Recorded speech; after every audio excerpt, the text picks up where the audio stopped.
4%, 5%, that is not a bad thing. I want people to really understand this point. If real estate goes up, and it's historically gone up between 4.5% and 5.5%, so let's just say 4%. Okay. It is not a bad thing, and I want people to understand why leverage is so critical here. If you buy a home for $400,000 and you put 10% down, your investment is $40,000. Now the monthly payment, you're gonna have to make a monthly payment somewhere. It's gonna either be renting or it's gonna be purchasing. So that's gonna work out. And if people say, well, the purchase is a little bit more expensive in the payment, once you account for the principal portion, which is your own money, it's typically cheaper than renting anyway. So that's part of the equation. So you've got a payment.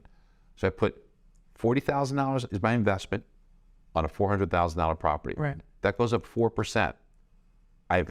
You literally just gotten your money back. Well, you made $16,000 as a 4% increase on a $400,000 home. A $16,000 profit on a $40,000 investment. That's great. 40% rate of return. That's fantastic. Net worth. Yeah. It's important. We all want to have a good net worth, right? How do we stack up? A study was done by Kiplinger's.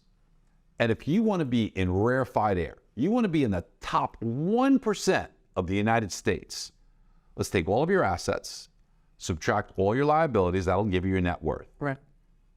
If you have $10.8 million, you're in the top 1%, rarefied air. Okay, so what about the top 2%? That's pretty darn good, right? It dropped significantly, 2.5 million. Really? 2.5 million, you are in the top 2% of the United States. Yes. Hold on. To be in the top 5%, it's $1 million. You're in the top 5% if that's your net worth. If you're in the top 10%, it's 800,000. If you're in the top 50%, it's $500,000. But here's the big point of it all. Here's the big point. A lot of big drop-offs there. Here's the big point. According to the study in Kiplinger's, 2/3 of that net worth, you know where it came from? Real estate. So you got to be in the game. Yeah. If you want to be in the top net worth, you need to have real, and that's why so many have made their wealth through real estate. Right. The critical thing that we have to understand is that what the media is trying to do is hold you back and hold you down. Yeah, what the media is trying to do is fear-mongering. What the media is trying to do is either sell tickets or get eyeballs to sell advertising. Right. Because they know that fear sells, and they don't care that it puts you in the bottom 50% if you miss out. All they care about is their objective. Yeah, 100%. And also one point I want to make for the loan officer watching this, you know, we had talked about the products that are really, you know, in a market like this that are working for loan officers, right? Rate and terms dead, cash out, or currently speaking as we're shooting this, it's very rare that you're going to do rate and term. Cash out, obviously, debt consolidation type stuff that's happening still from time to time. But one of the things that our clients have seen a lot of success with, and I would advocate that you try to make this your mindset and your mental focus, is that every purchase that they fund now in this season with the 5s, with the 6s, those in a year to 2 years. Less than that. You're building this beautiful. You get a 2-for-1. Yeah, you get a 2-for-1. You get a 2-for-1. All you're doing right now is, if your income's cut in half now, all you're doing is you're kind of taking half of it now, but you'll get the other half when you refinance that person. Yeah.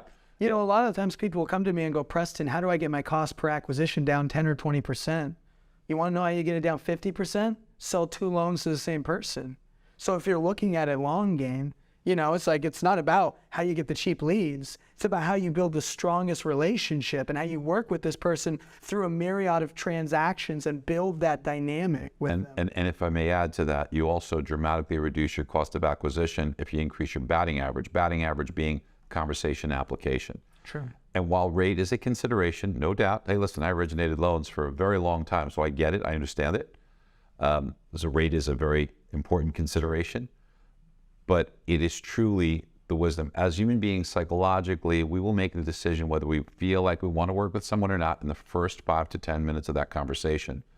Are you sounding like everybody else? Are you offering everybody else? And they can cut through the bullshit right away if they're trying, oh man, if you're focused on the niceties are fine, but if that's all you're about, that's going to go away very, very quickly. You can't do 5 or 10 minutes of just bullshit. Okay, you have to show them that the insight that you're giving them, the wisdom that you're giving them has differentiated you. And you need them to say, as I mentioned before, what else am I going to miss if I don't do business with you? Are you showing them what the expected appreciation is, what the opportunities are, what it looks like compared to other areas? What are the benefits of this marketplace for you? Once you start showing them that you have these insights, they're going to gravitate to you and they'll send everybody they know to you.